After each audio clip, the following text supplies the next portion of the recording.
This episode of Nintendo Expansion Pass is brought to you by, well, you. If you want to learn how to support our family of podcasts, head over to patreon.com/bossrushmedia or search for us on the Patreon app on your smart device. Thanks for helping us build something better.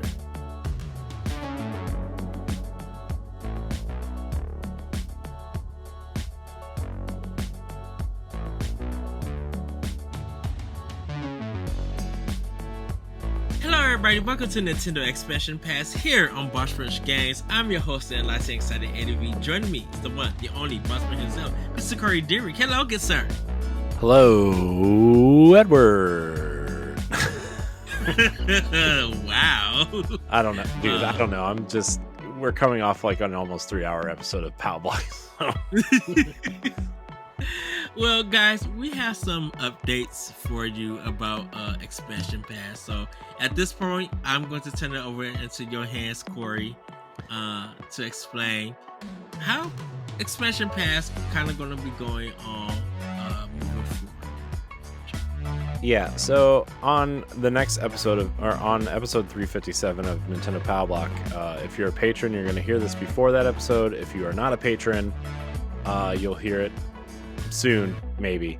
But basically what we're doing with Expansion Pass is we want to have more quality episodes and more interesting evergreen type episodes, because we do realize that a couple episodes that have gone out over the last couple months have been kind of irrelevant based on information that had come out after we recorded the episode, but they were scheduled later. And we're also gonna have more quality episodes. We're actually going to cut the release schedule in half, so we're going to put out 2 episodes of Expansion Pass a month instead of 4 or even 5 if the weeks fall the way they fall. We're also trying to make sure that we are not killing ourselves trying to get content out, because I mean, you know, Ed and I sometimes record at like 11 o'clock at night to try to get content out, and obviously if you're tired and you know, after we've worked all day or recorded more episodes or whatever, like, you know, if you're tired, it shows, right? I mean, not putting out a good product is maybe worse than not putting out a product at all. So we want to make sure that stuff is taken care of and high quality, and maybe longer episodes, since we're not putting out more, you know, since we're not putting out 4 or 5 episodes a month, we're just putting out 2. Maybe we'll do a little bit longer episodes of Expansion Pass to kind of maybe make up for it a little bit. But we're also moving Expansion Pass back to Sundays, and it'll be 2-week early access on Patreon. So you know, the first and third Sunday of every month will be Expansion Pass for everyone. 2-week early access for patrons, and they will still pop up on the Nintendo Power Block podcast feed and YouTube, stuff like that. And until we can kind of figure out our schedules and everything, we're gonna do that. 2 episodes a month instead of 4 or 5. 2-week early access, moving back to Sundays. Yeah. And you know, Ed and I are actually going to talk about some of the stuff that we want to do, and then we'll just probably BS for 30 minutes or whatever. One of the ideas that Ed and I had to do was watch video game movies and kind of rank them, and maybe we do that once a month. Like, you know, because obviously the Mario movie came out recently and we both watched it.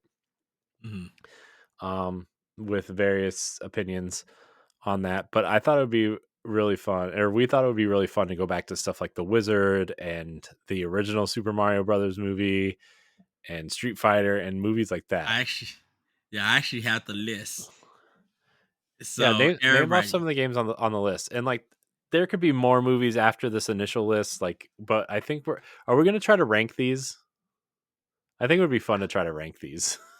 Well, okay, so we have The Wizard, the original Super Mario Brothers movie, the original Mortal Kombat, and the Mortal Kombat reboot, is playing Street Fighter the movie, Street Fighter 2 the animated movie, Tomb Raider 1, Tomb Raider 2, um the old ones, not the new, not the latest Tomb Raider, Resident Evil 1 and Resident Evil 2, Silent Hill, Monster Hunter, Doom, Sonic 1 and Sonic 2, Detective Pikachu, Blood Rain, Hitman, Assassin's Creed, Prince of Persia, Tetris, Need for Speed, Rampage, Max Payne, Final Fantasy Spirits Within, Angry Birds 1 and 2, the Halo movie, Red Faction's Origins, Ratchet and Clank, Far Cry, Dead or Alive, and Tomb Raider.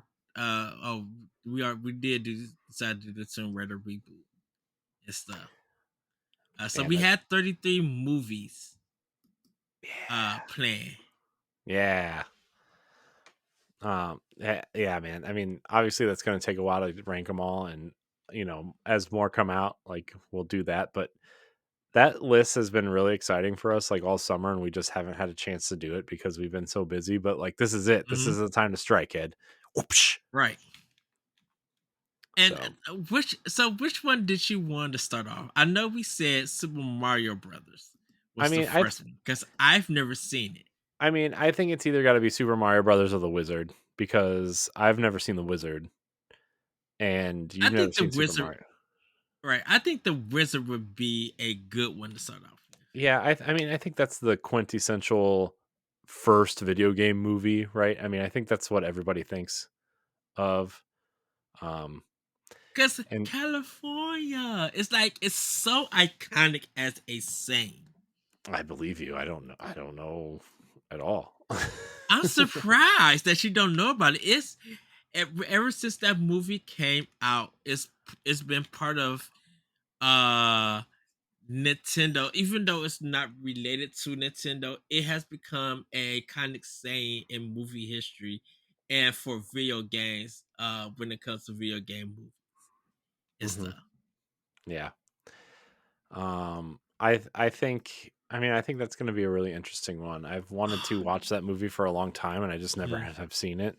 I'm Obviously, it's iconic because it was like the North American reveal of Mario Brothers 3, right? I mean, that was the yes, big thing. yes. I'm excited for you to see Street Fighter 2, the animated movie. Oh gosh. Yes. The Chun-Li fight, I think you're gonna be like, I get it. I get it. And Uh, everything. Speaking of getting it, have you seen that? Have you seen the Chun Li wedding statue that's like $700? Oh my No. gosh, dude! What? Talk about a $700 thirst trap for someone. Oh my gosh. Very busty? Oh, dude, I'll find an image of it and send it to you. It's like, oh my gosh, it's so. Man, it's. Let's just say it's an interesting um pose Piece of work. here. I don't know what this website is, but hopefully it doesn't crash anything. But yeah, just scroll through the pictures of this Chun-Li wedding statue, and you'll see. There's also like a black dress, quote unquote, sexy version of it, which is like $1,000 because it's a limited edition. But yeah, it's It's an not, interesting statue. it's Um, not bad. I mean, I mean, it's it's definitely I mean, meant she got some, for someone, right? I mean, she got some thighs on that mug. That's well, for I mean, sure. Chun Li's always had that though, right? I mean, that's kind of been her I thing. know, but I'm just like, shoot, these are some second power Alta Beast thighs. I'm like, I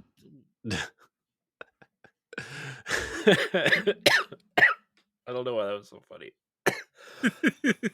I'm dying here. Okay. Um yeah, I mean, I kind of want to see the Street Fighter movie with Jean-Claude Van Damme as oh, and Guile. Kylie Minogue as Oh um man. Cammy?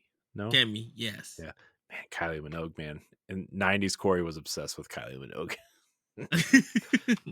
uh, so yeah, the Street Fighter, the movie. They also had that Galloping Ghost. I didn't say that in for Pop Lock because I went there for some arcade games. They had a cabinet, Street Fighter the movie, the game, Mhm. which I originally played on PlayStation 1. I'm What like, a oh what a title, wow, man. yeah. Uh, so that one is Mortal Kombat is gonna be a fun ride for you too. It's uh, very popcornish, I should say. Very camp. Yeah. Um, Silent Hill might put you to sleep though. So, I um, mean, oh gosh, Silent Hill. I don't know if I want to watch a it's scary movie. It's fine. it's not really, to tell you the truth, it's not really scary. It's Mm, just a little bit slow, I should say. yeah. Now, Assassin's Creed, I might fall asleep on Prince of Persia because I tried to watch Dude. that with Jake Gyllenhaal. Oh man. Me and my friend who was he was in the hospital. I had that movie with me so that we could watch. We didn't make it past the first 10 minutes. We was dead sleep. Oh man, dude, that movie's great. I love that movie. I I really that liked the movie. Assassin's Creed movie too, but That one I didn't. That one I didn't see. But I mean, Hitman was really good. I really love the Hitman. Timothy Oliphant one. Yes, that Yeah. one was really good, and Hitman 2 was also good, too. But the first one, yeah, that mug was very action packed. Yeah. It felt very French of a movie and French. stuff. Oh man. Man, the Tomb Raider movies too. I like those movies too. I really like the first one a lot. So I had to rewatch those because I know I seen both of them, but I forgot a lot about that movie. So rewatching 1 and 2 would definitely help me re-jog my memory. I remember going to the movie theaters to go see Mhm. uh Tomb Raider 1 and 2. Just good popcorn fun, and I as when it came out, I had no one to really talk to about it. So that would be a I good one.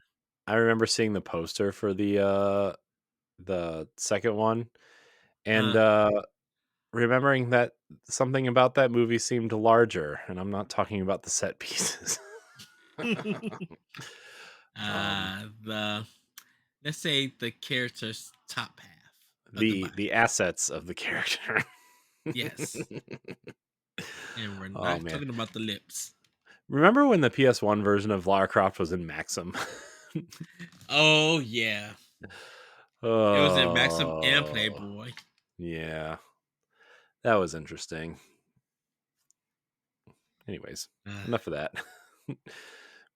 Man, we're not even 15 minutes into this episode, and we've already had two adult references in this episode. This is not After Dark, man. yeah, but like Need for Speed I haven't seen, so that would be a good one to watch. Yeah, I haven't seen Um it either. the, I didn't watch Tetris. Doom and Rampage I haven't seen. I know about Max Payne, but I didn't see. I caught the tail end of it, but I haven't watched it from the beginning. Somebody was watching it and they turned to a channel and it was on, and that's how I caught the end with it. Hmm. Um, Final Fantasy Spirits Within, I do own. It's just that I just gotta kind of rewatch it again because I kind of just wanted to see it. You know, I had seen it in the movie theaters, and it's just like, you know what? I think I was planning to do an optional opinion on it, and it had been a long time since I seen that movie because, like, it came up and people were just like not trashing it, but was talking about it was just a odd movie, Mhm. for what it for a Final Fantasy game, Yeah. was. Well, they almost like bankrupt the company with that movie because it cost so much to make, and then they didn't Hmm. make any money back. Yeah, to close that studio down. Yeah. Um, Dead or Alive is going to be kind of interesting. Far Cry will be interesting because I never seen those. There's Ratchet and Clank is gonna be a weird one because also fell asleep on that one on Netflix. oh man, that's interesting. You know, I've because I don't know if it's me that I get too relaxed and I'm tired, or something about that movie is not catching my interest, and I just end up falling asleep. mhm. Yeah, I mean the movies on this list, right? I mean, there's a lot of them I haven't seen because I just I wasn't interested, or like Mm, I just never I just never like had was I mean, I was an only child and didn't have many friends, and my I never had anybody that would like show me this stuff. Like it's reasons why I never watched like Alien or Terminator or all these classic quote unquote nerd culture movies that everybody loves, right? I mean, my mhm. obsession was Ninja Turtles, right? I mean, that was like my obsession. That and like a couple years later was Power Rangers. I never was I didn't even know what Street Fighter was until I went over to my friend's house and he had a Super Nintendo, right? And we played that a little bit, right? Like I just didn't know about these things unless it was in Nintendo Power, right? Like I didn't know about a lot of this stuff. And like when movies would come out, like I didn't know about any of this stuff, So it's going to be exciting to go back and kind of see what I missed growing up, and I'm especially everybody says the Mortal Kombat movie is like the best video game movie ever made, and like I'm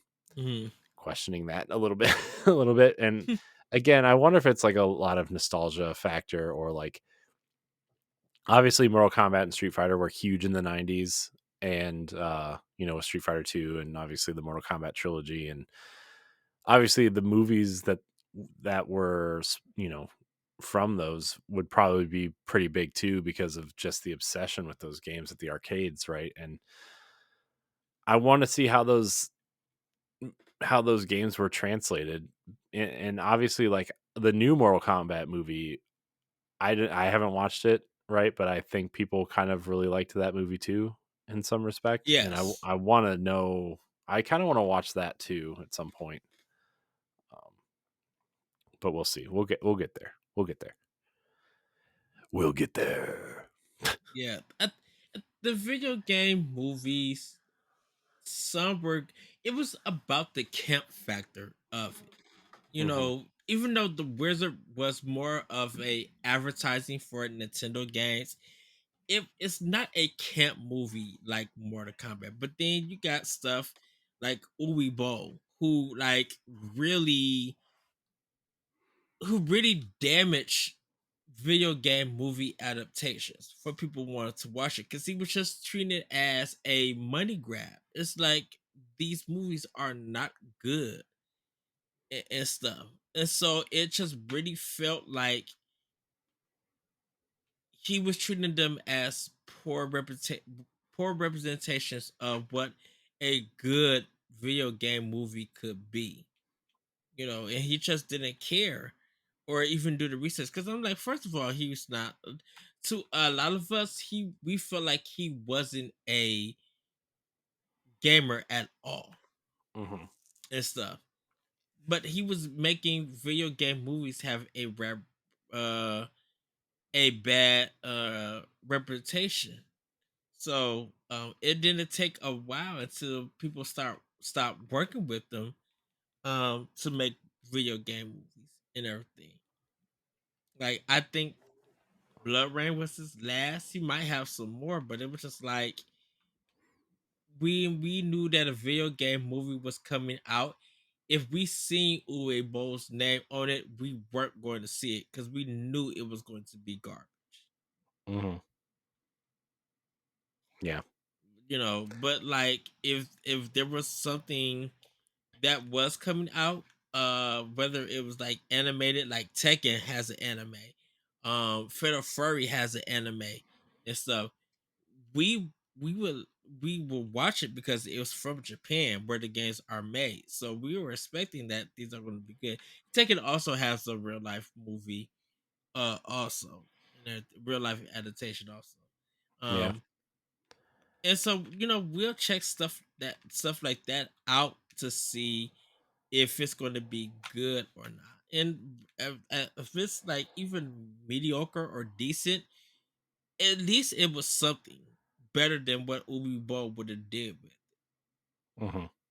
you know. And Yeah. a lot of it, because I think a lot at a time, like a lot of video game movies weren't coming, and if they were coming to the theater, they may have been there for like maybe a week or two, and then next thing you know, they were making their money during rentals or maybe do DVDs and VHS purchases. Yeah. Man, let me tell you what, man. Video game movies come a long way. I Come a long think, way. yeah, I think that's why Final Fantasy VII Advent Children is highly regarded as a great, movie. Um, and then the Final Fantasy one for Final Fantasy 15 movie was a good one too. It was an okay one Hmm. and stuff. Yeah. Well, so that's one of the plans. These video game movies. Hmm. We're also gonna kind of do more evergreen topics, right? Like lists of I don't know how we're gonna. I mean, we've discussed like lists of like and actually this came up on an episode of IGN's Game Scoop the other day, and I was kind of enthralled with the idea of they did a list of top 3 RPGs. I can't remember if it was just on Nintendo consoles or if it was per generation. But they I did a lot think of on Nintendo every consoles. console.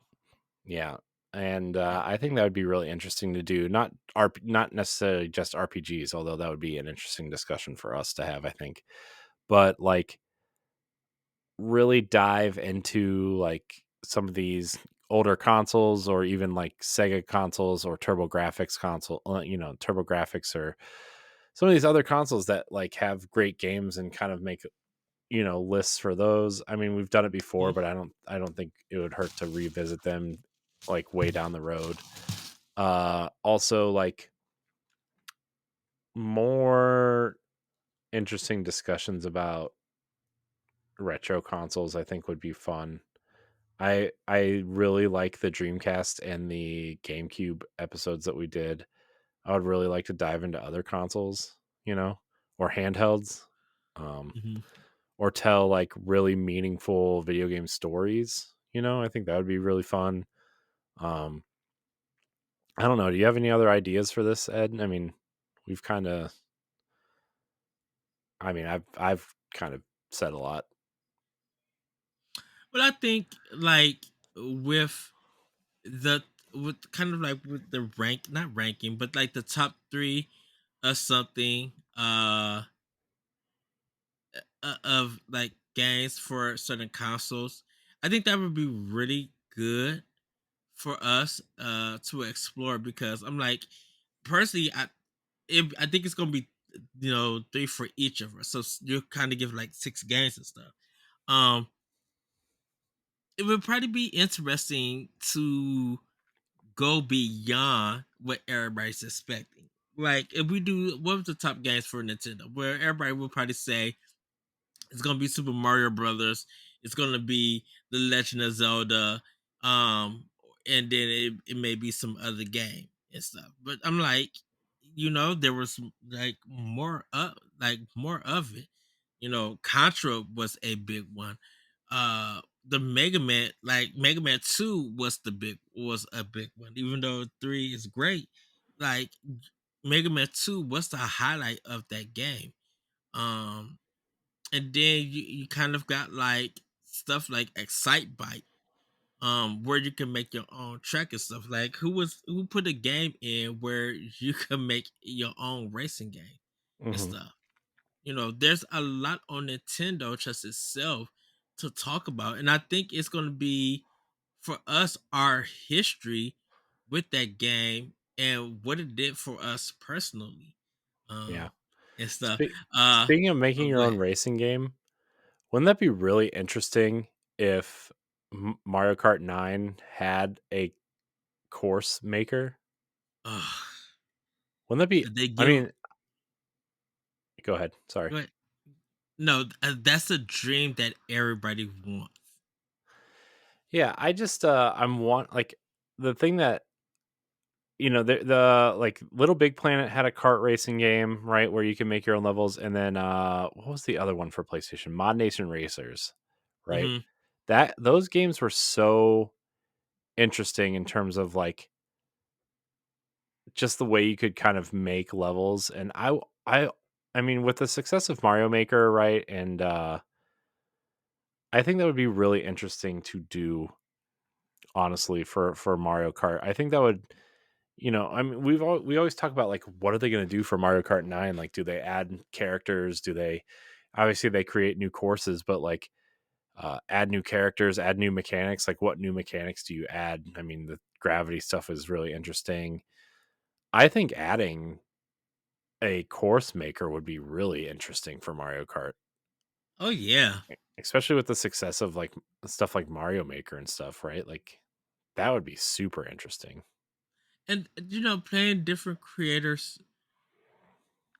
tracks from around the world, what I think would be so like amazing, and the replay would definitely be high and Mhm. stuff. But I'm like, man, I would love to play a track from Japan, from a Japanese maker, or someone from Europe. But maybe there's someone that's in Brazil who somehow got this game able to make a track, or someone in Poland got this game to make a track. Like, I would love to see what people in different countries can do with making a track, because I'm like, Mario Maker proves that there are some great level designers out there, Mhm. and I really feel like they could do the same thing with a Mario Kart 9. Yeah. Yeah. Man, I I really wonder if, not to get off topic or anything, but I really wonder if the next console is gonna somewhere in the launch window is gonna be a Mario Kart game. It really seems more likely now than ever. I think so, yeah. I think the second year, first or second year, we see Man, the I'm beginning talking of. like within 2 or 3 months of the console being out. Um, Depending on this release, maybe not. I mean, Uh, I don't know. I mean, I feel like that would be a game you would want to put out at a holiday, right? And yeah. obviously, you don't want to take away from the new Mario game, right? That's clearly going to be launched with the console. Uh, but I think with the sales numbers of Mario Kart 8, you definitely want to get Mario Kart out on that console as soon as possible, Hmm. in my opinion. So I don't know. Well, we'll see. I mean, the other big question is, what do you do with the next Smash Brothers? Also, you know, um, do you just carry over Smash Ultimate if the console is backwards compatible and just do more fighter uh passes, like add more characters and new levels? Because like, I mean, seriously, what do you do with Smash Brothers now? Well, it'll be under a new director. I mean, maybe. I mean, I do So under know a new. Okay. I do know that Super Smash Brothers Ultimate is not called Ultimate in Japan. It's called I forget what it's called, but it's not called Ultimate. Um, I gotta look it up. But I heard that on a podcast the other day, and I'm wondering like what the big draw will be for Smash Brothers I think Ultimate. definitely more characters from different Japanese developers. Um, Maybe some fighters from, well, not so much from Taiwan. I was gonna say that, but I think Yeah. more characters from a lot of games. Hmm. We will see. Yeah. It's called Super Smash Brothers Special in Japan.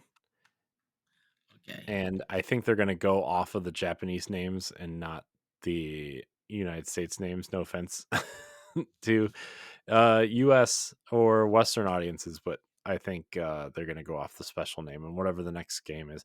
I almost wonder, man, that's so tough to do, right? I mean, Nintendo's made so many great like quote unquote ultimate and deluxe versions of their games that like Hmm. how do you top? I mean, how do you top Mario Kart 8 with the new battle system and all the DLC? How do you top Smash Brothers with all the characters and DLC, right? Like how do you top like some of these other games that they put out, you know? Like Splatoon 3, like I understand that it's getting DLC, but like that should be a game as a service. Splatoon should be like a Fortnite style game as a service. Mario Kart should be a Fortnite style game as a service. Smash Brothers should also be that way. And maybe you just give these characters new costumes and like whatever, but man, that would be super interesting to see what Nintendo's quote unquote game as a service would look like. I think they're not interested in that Oh, I know, but I mean, it would be really of a interesting to think about. business. I mean, their mobile games are games as a service. Mario Kart Tour is totally doing that, right? Oh yeah, yeah, I And understand Fire that. Emblem, Like, like, totally doing that. yeah, I understand the mobile business is different than their console business, I know. but I think like the games as a service thing is has kind of went downhill in a sense I of mean, of acceptance. Like, there just needs to be a new game. I mean, I know Destiny's numbers are down a little bit.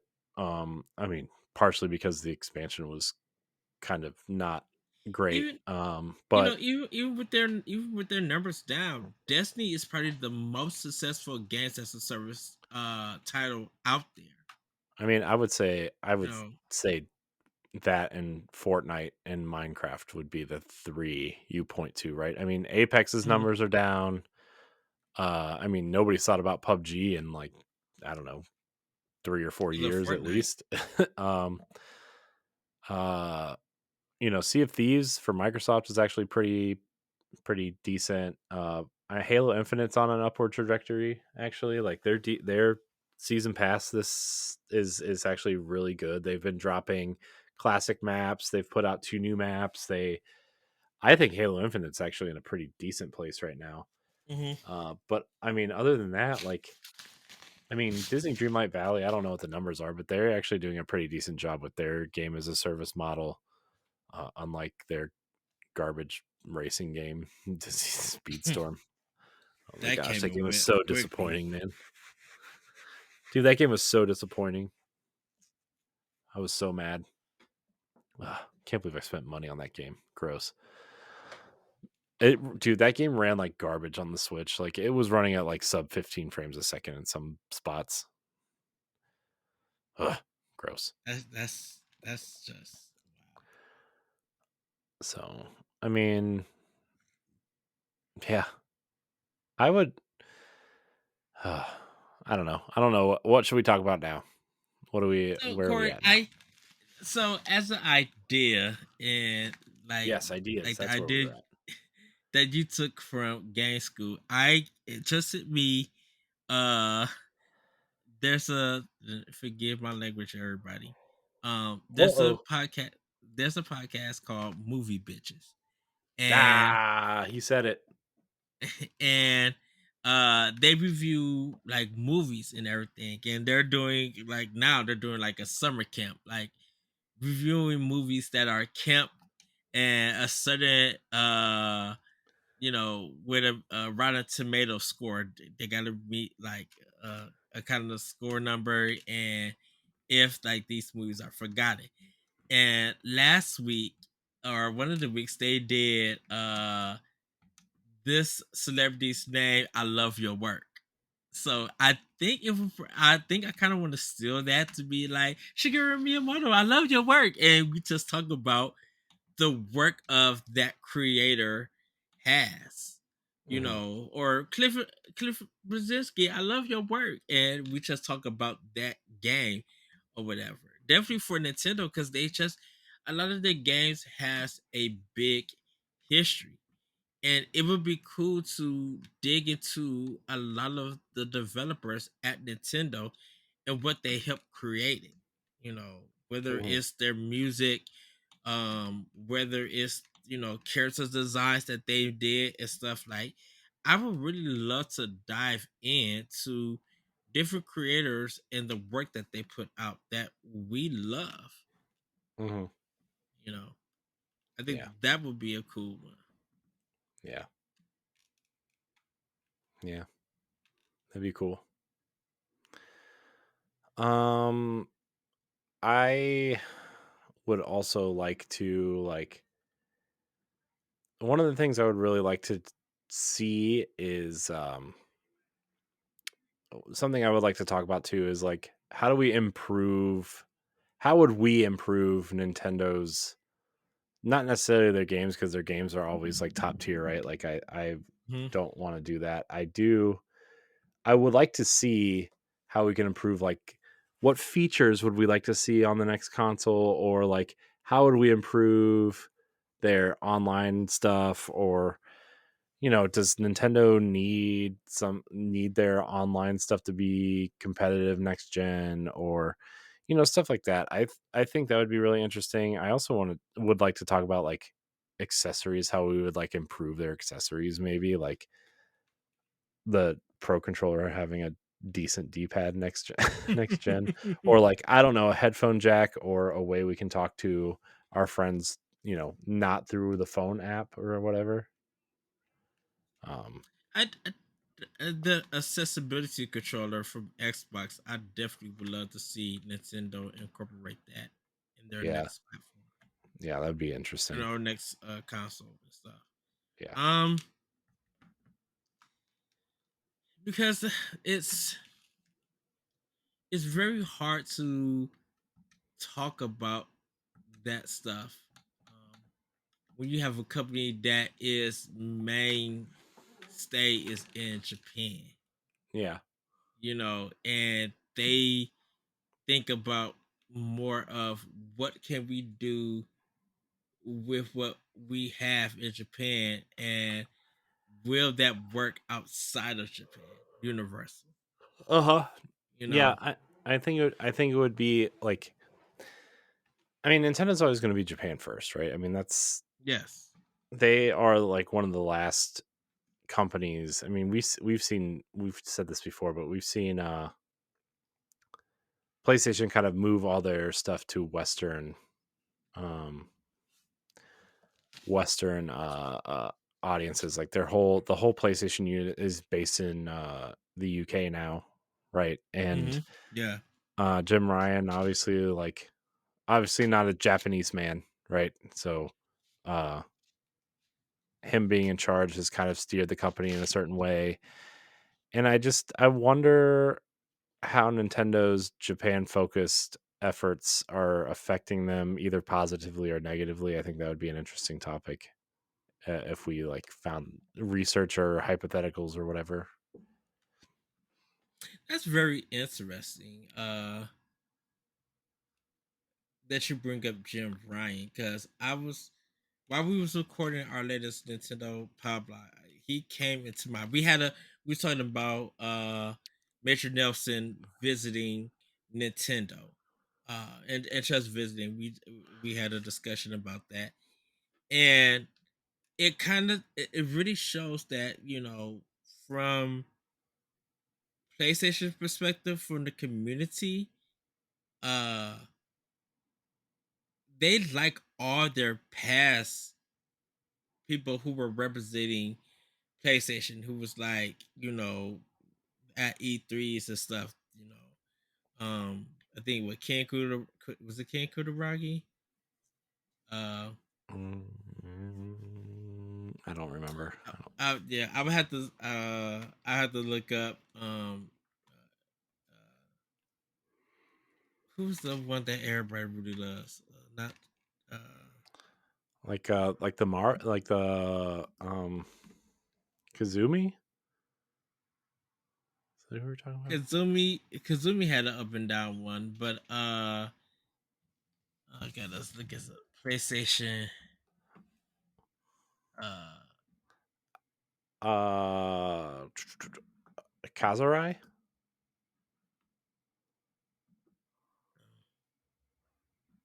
Ed's looking stuff up. I'm making Ed very tired by making him do a second podcast tonight. No, ready. Um, Shuhei. Oh, Shuhei Yoshida. That's yeah.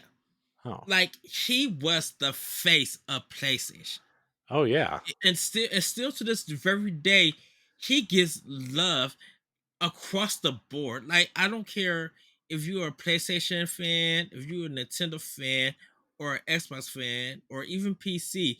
Shuhei got love because there was something about him um that wasn't polarizing, that wasn't offensive, or he had the love of games, but mostly PlayStation because that's who what he represented. And there were just some positive. There's just something positive about him Hmm. and everything. Like I give Shuhei his props for what he did for PlayStation and what he sometimes still do for PlayStation. You know, Yeah, he kind of got the I raw end of the deal. I feel like. I hmm mean, I know he's still like a. I know he's head of like the indie stuff and like but I just feel like Shuhei was like there. I don't know. Like you said, he was like the face of PlayStation for a long time and like so outgoing and like part of the conversation and out there doing interviews and stuff. And then like when yeah. Sean Layden left, right? Like I mean, really feel like he got kind of screwed over in a sense. And it's And sad that to one was see very that was really weird on why he left. who Cause Sean like Layden. Oh yeah, yeah, I know. yeah, because I'm like you were on top of things. Like PlayStation 4 was running things. Hmm. Yeah, and he definitely made the I think he made PlayStation better in terms of like fan visibility and like, Hmm.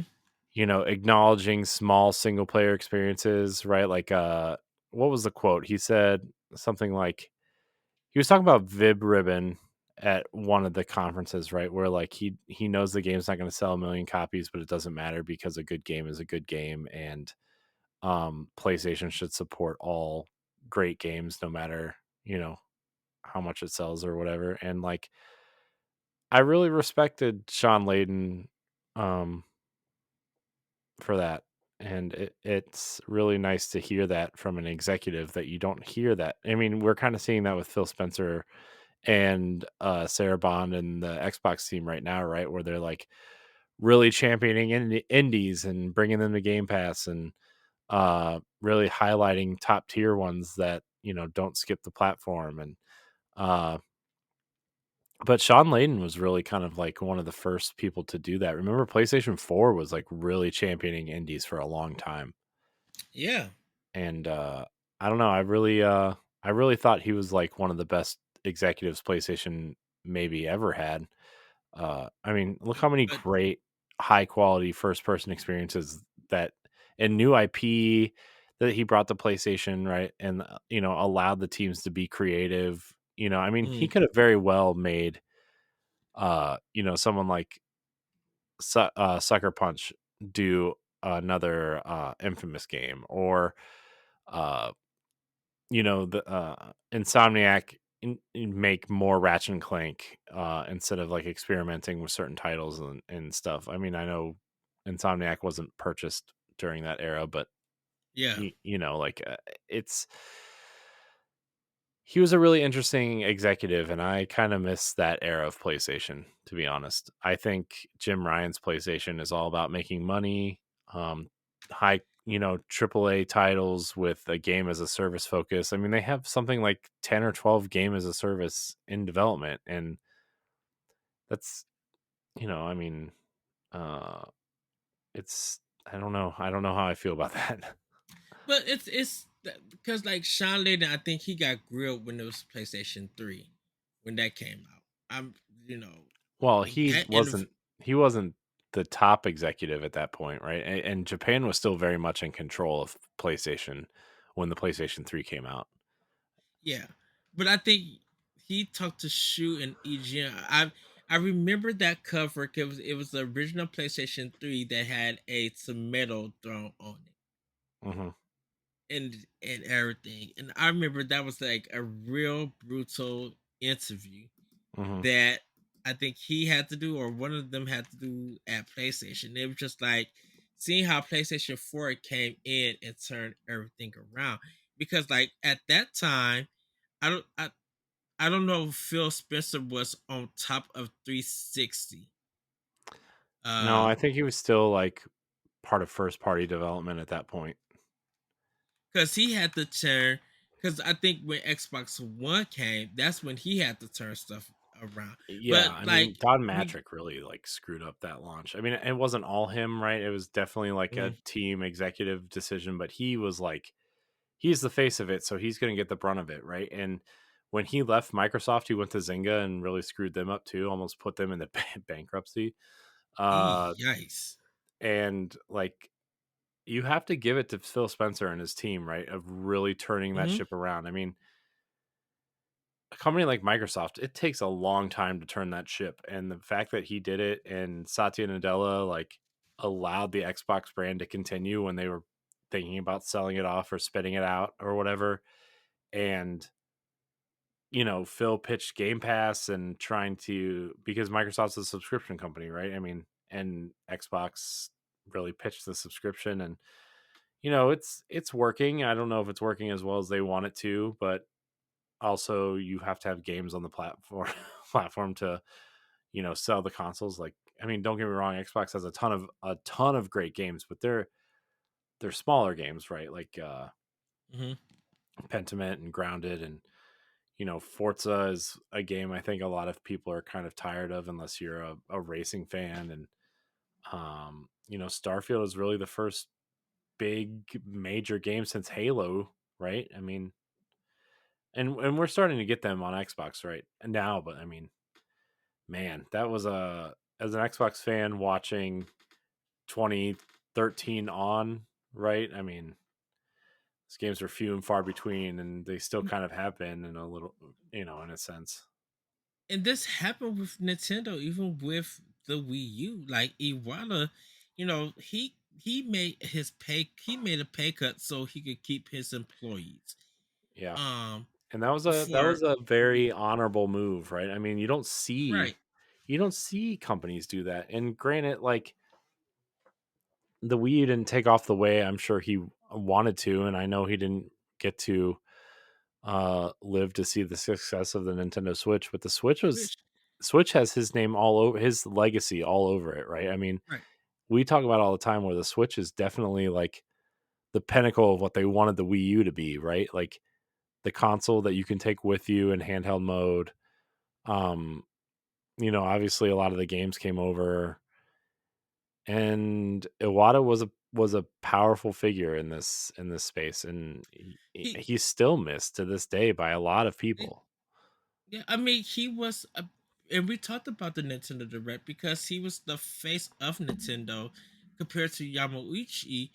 Um, like he came out and presented games, and he made them fun. Now, whether I don't know how people took at it and stuff, and people still had that viewpoint of Switch. I mean, not Switch, of Wii U being for kids and Nintendo games being for kids and stuff. You cannot deny how his impact has been for Nintendo. Shuhei's impact has been for Sony. Phil Spencer's impact has been for Microsoft, even with Major Nelson and stuff. Now we look at Jim Ryan, and whether people love him or hate him or anything,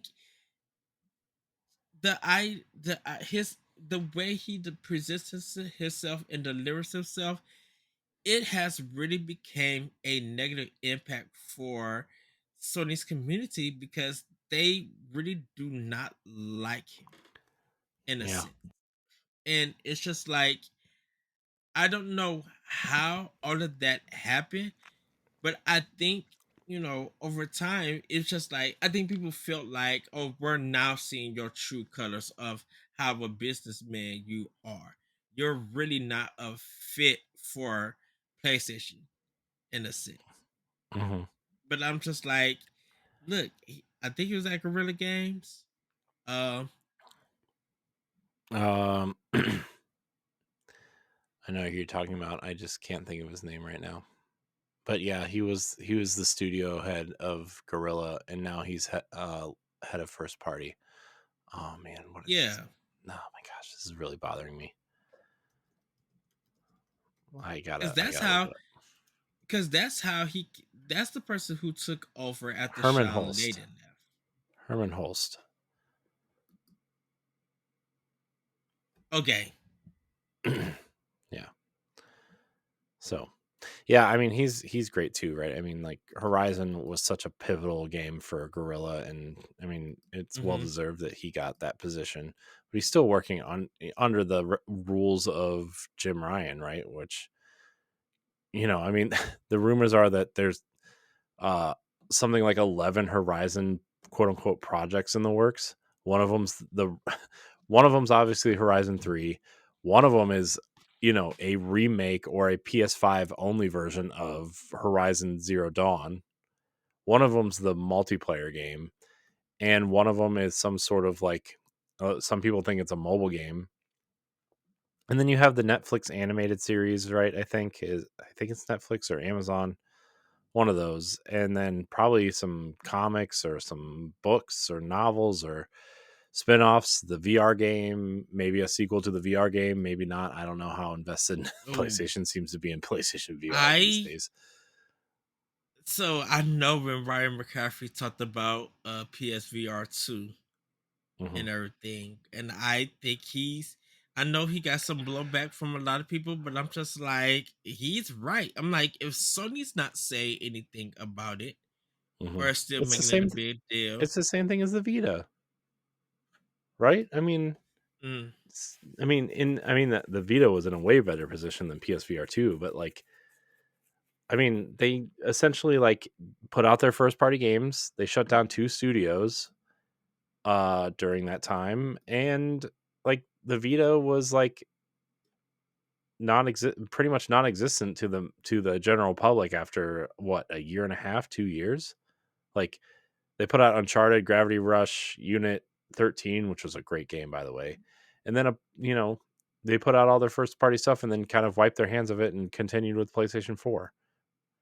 right? And And I mean the Vita was like a pretty good console at the time. The only problem with it was like you had to have this dumb proprietary memory cards which cost almost more than the console if you wanted the big one. $100, and you couldn't find it everywhere. Yeah, I mean, you know, I really liked the Vita. Mine just died, so I didn't replace it because I just wasn't. I played what I wanted to play, and I just wasn't interested. But uh, I don't know where were we going with that. I don't know, but yeah, PSVR, man, I think it's done. It feels like it was dead on arrival. Honestly, you could only get it online.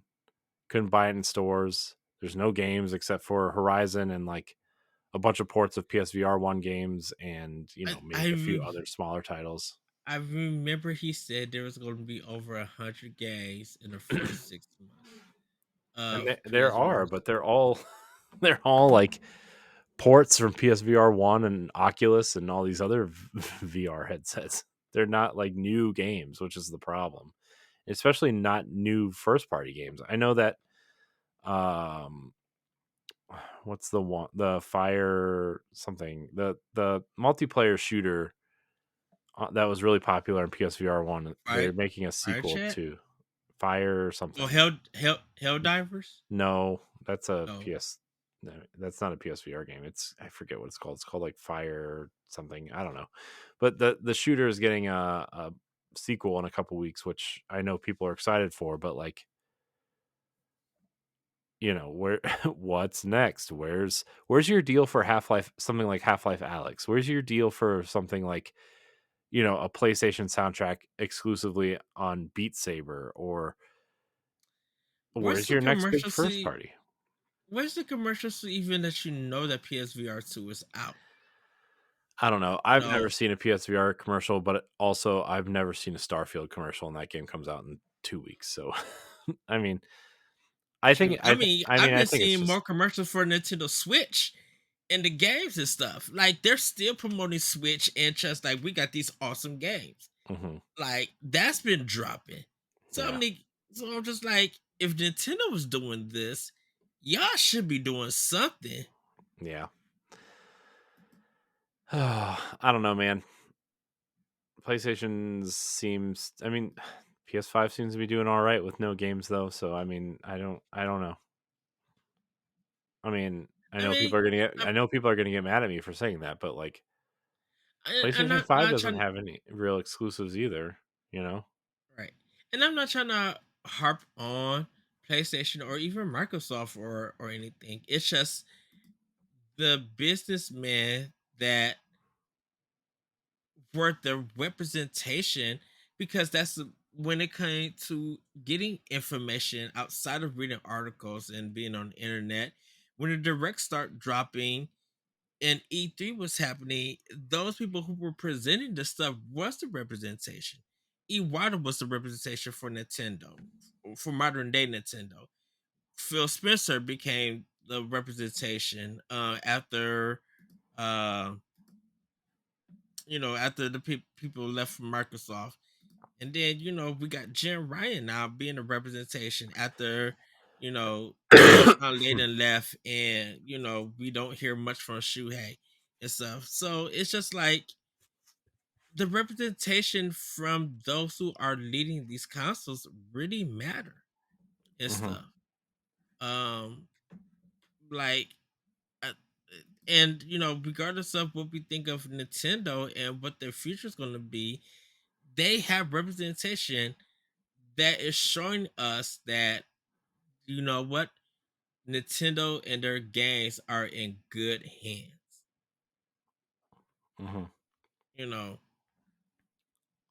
Yeah. but that's pretty much all I got, Corey. Yeah, that's all I got too. I mean, we've been going for almost an hour, so uh I think I think we're there. We're done. All right. But yeah, I mean, I want to say one last thing before we get out of here. I appreciate everybody who listens to PAL Block and Expansion Pass every week. It's the last little bit has been kind of a struggle to do things, and we with these changes, hopefully we can deliver better expansion passes and proper PAL Block episodes for everybody. So that's all I gotta say. And for me, everybody, we want you to have a great week. Have a great weekend, and we will see you next time on Nintendo Expansion Pass. Bye, everybody.